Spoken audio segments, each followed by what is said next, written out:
I'm Melinda Dillon, and I've been at Bethel Baptist Church all my life. My grandparents were charter members of the church, and of course many of you know Betty Richards, my mother, and my stepdad was Eldridge.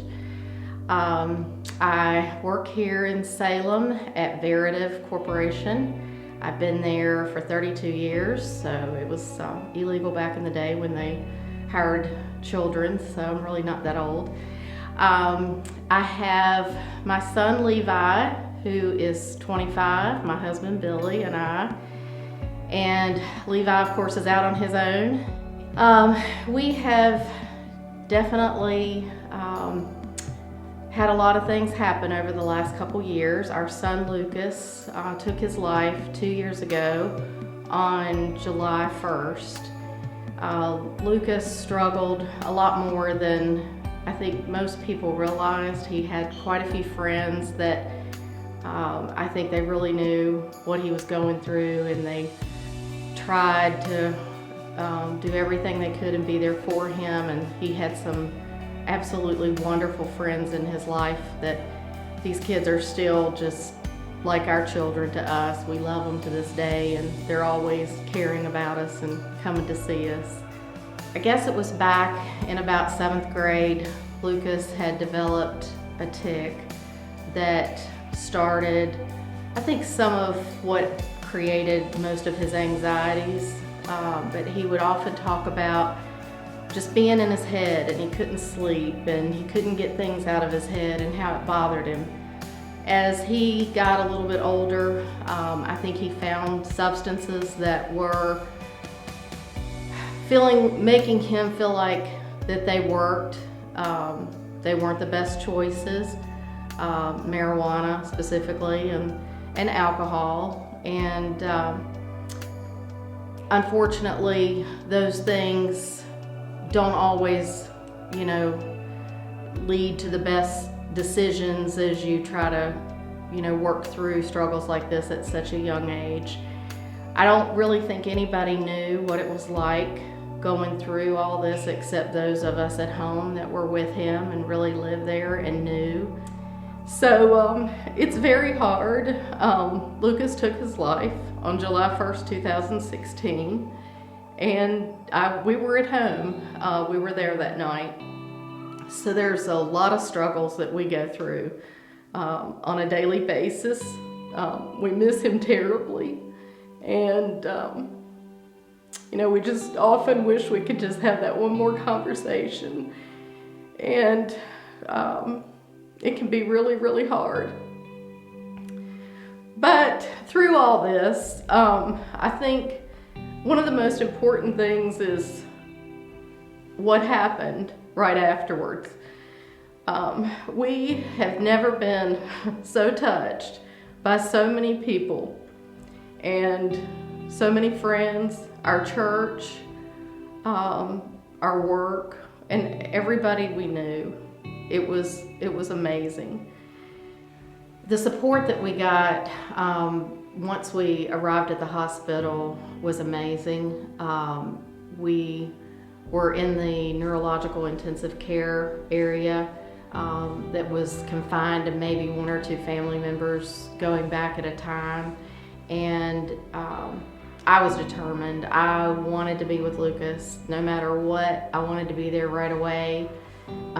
So first of all, they brought me back, and they had a gentleman that was working back there, and he stayed with Lucas from the time he was brought in until they pronounced him. And he explained everything. He loved on us. He cared about Lucas. It was amazing. That was one of the first God-sent things already happening at that given moment. That a little bit later that day, this was a unit that was locked, and you weren't really allowed to have anybody there, but we had probably at any given time 20 people, mothers, Lucas's friends, guys, girls, the whole mix, and stayed through the whole time with us, loving on us, caring for us. God just filled the room. I mean, it was just unbelievable, the support we had.